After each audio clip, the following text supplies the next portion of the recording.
The 2017 legislative session ended this week without major fanfare, but with some significant compromises passed over the year. Some high-profile last-minute bills failed to pass, but the mood as the session ended was generally upbeat, as neither party seemed to get much of its agenda through this year. However, Governor Hickenlooper is toying with the idea of calling a special session to address issues he feels were not tackled in the regular session. David, specifically, Governor Hickenlooper is looking at the fact that the Colorado Energy Office is not funded after July, and the fact that he feels transportation funding wasn't addressed appropriately.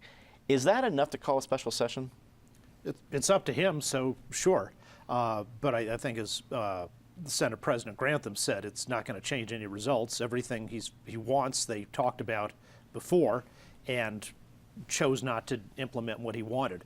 The governor's energy office, which is right, it's not like a cabinet department or something like that. It's under his immediate thumb, and it was not eliminated, but the funding was reduced compared to how big it was.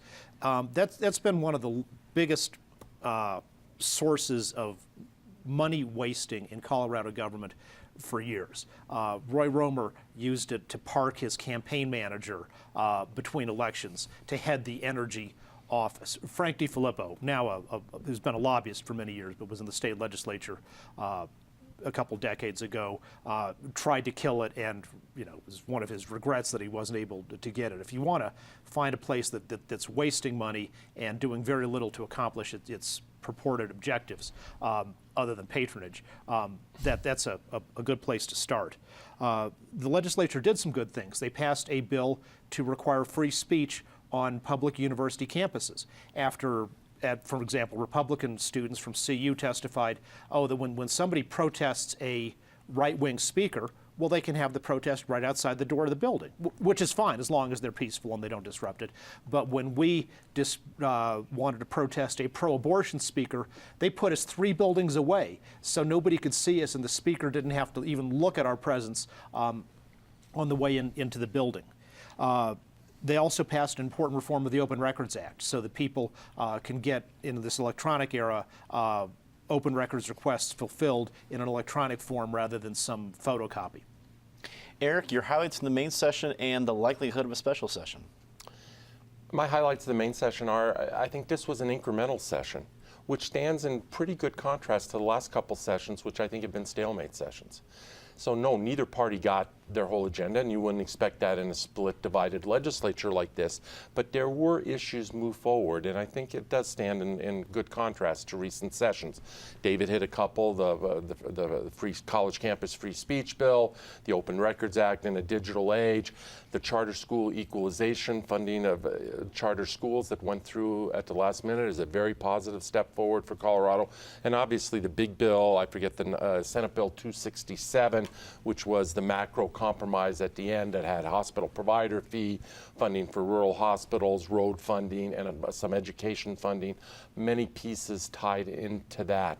In terms of special session, I thought the President Grantham's comment was telling, both in terms of what the outcome of the special session would be, but in terms of the implicit criticism of Governor Hickenlooper that if he really wanted to engage, he had plenty of opportunities to engage during the regular session.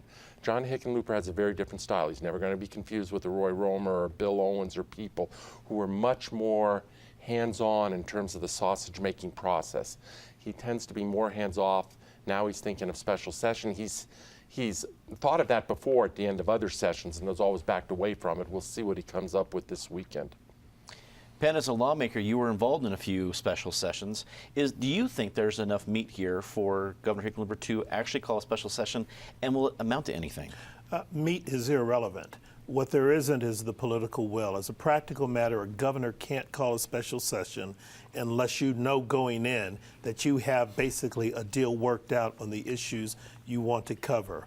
During my time when I served, I think I did 4 special sessions, and every time we knew we were going to be called, we also knew that someone was working with the governor's office on a piece of legislation, and the question was what it looked like and whether there'd be enough votes to pass it. So he can think about it all he wants. He's not going to do it unless he knows he can get the things accomplished he wants. The legislature did, I think, have a good session. Eric talked about sort of the omnibus bill that dealt with a whole host of things.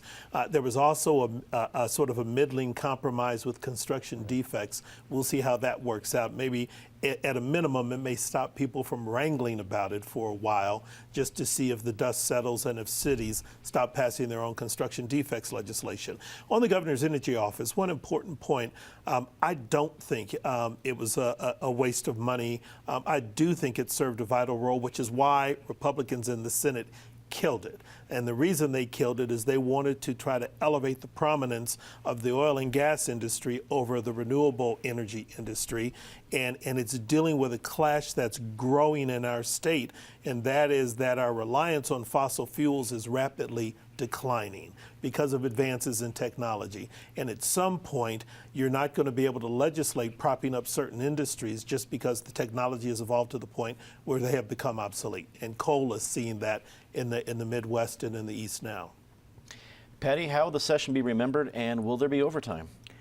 It'll definitely be remembered as the session that put an end to us talking about construction defects and the hospital provider fee, at least for a few months until we find out that maybe the new legislation won't stop construction defects lawsuits, or that people won't start building condos. But we'll have to follow on all that to see what happens. The hospital provider fee, that compromise, will also be one of the reasons that I think we won't see a special session, because we really don't know the complete impact of what that's going to do for money that's going to be available for transportation. Colorado clearly needs to have a big discussion about transportation and what we're going to do to fix our roads, but I don't see it happening in a special session.